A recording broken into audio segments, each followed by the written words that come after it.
Now, when we think about how much is enough, to some extent, fintech pioneers have demonstrated that we can have security in spite of innovation or with innovation in ways that banks might have said no to before.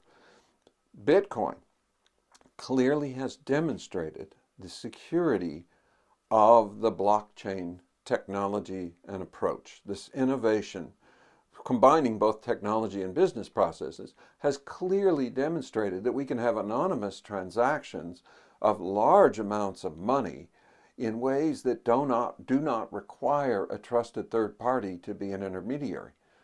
Now, I don't really care whether you think blockchain is going to go to the moon and be incredibly valuable or it's going to go to the floor and be worth nothing. Either way, Bitcoin has proven that blockchain can work because it hasn't been hacked, and it would have been if it could have been. And so this proves we can have security and a type of innovation or convenience that we never had before. Now, there's some costs and trade-offs with that level of security. Bitcoin is not as convenient in some ways as a credit card, but is much, much more secure. Another example of security is Security First Network Bank proving that internet banking could work. Early pioneer in the late 1990s of a fintech application, online banking. Now, of course, you say everybody has that. Yeah, for sure, they do. And Security First was sold, and it was the front-end checking was sold first, the underlying software company was sold later. Investors made a very nice return on Security First Network Bank, but it doesn't exist anymore.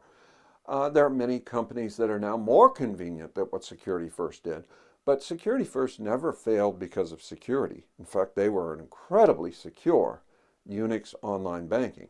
And what they proved to the banking industry is you can do online checkings and savings accounts and be secure. Many bankers before that said you can't use the internet for banking because it's too insecure. And Security First said, yes, we can. And they started out as a software company in a secure Unix development for Department of Defense applications. And they looked at the finance market and said, here's a place we could use technology to disrupt traditional processes in ways that would require security that's very high. This would be a good place to use DoD, Department of Defense, military level of security for a new market, finance. Now that's interesting. I mean, that's clearly security in fintech. In general, though, banks and regulators tend to be risk avoiding. They tend to not like taking risk, and they tend to be security oriented. And so when you come with a new innovation, a new idea that say, well, this is outside the norm, this is not the way you've done things before, let's take a risk.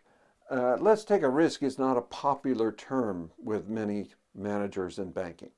It's not part of their DNA.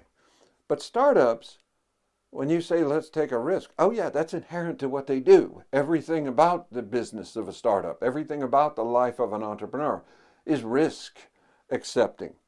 And so this is the opposite end of the spectrum. The entrepreneur is very different in culture, risk profile, preference to the large banking executive. And so if the entrepreneur was avoiding risk, he shouldn't have been an entrepreneur. He shouldn't have started up a new company because that's inherently high risk and potentially high return. So risk is everywhere, and your risk of failure is probably not going to be because you didn't manage security. It's because you weren't attractive enough. Now, why is regulation needed? And how does this relate to security? Now, both, obviously, as we mentioned in our last session, are there to protect against crime and fraud and harm for society. The harm is different, though, because regulation is trying to protect against the public or the industry or the economy against harm. When you put a lock on your door, you use security for yourself, you're generally trying to protect yourself. With regulation, we're trying to protect others or a large group of people. And sometimes we're trying to protect companies from themselves. We don't want them to do stupid things and lose money. But mostly we don't really need regulation when it's in people's self-interest to protect themselves. Where we need regulation is to protect others from harm, from bad actors, or other problems from a meltdown in the economy, like the 2008 financial crisis. We'll come back to that, but essentially the root cause was weaker regulation that allowed bankers to do speculative things that got out of control. And at some point this melted down and there was a huge collapse due to a lack of sufficient regulation to a large extent. This could have been avoided. And after this, regulators said, how can we avoid this in the future? So new regulations came in. Is regulation good or bad? Well, there's not an easy answer to that. Sometimes it is good, sometimes it is bad. Since risk is fundamental to finance, regulation can help reduce risk. Regulation is therefore good, and it can help prevent society-level problems like the financial services collapse of 2008. But both banks and fintech startups generally prefer less regulation. Big banks have been arguing for less regulation. They're saying, well, we've learned and the regulations went too far and give us more freedom to make more money. And you can understand the incentives that more freedom means more profits, which is fun. That's good for banks. And it's good for startups, but it may be bad for society. And so we need to have a balance, because too much regulation harms profits, harms productivity, harms innovation, harms startups, harms big banks. Too much regulation is unnecessary to protect society and inefficient for the global economy or the national economy. And so we have to have a balance between good and bad regulation. When is it enough? When is too much regulation a bad thing?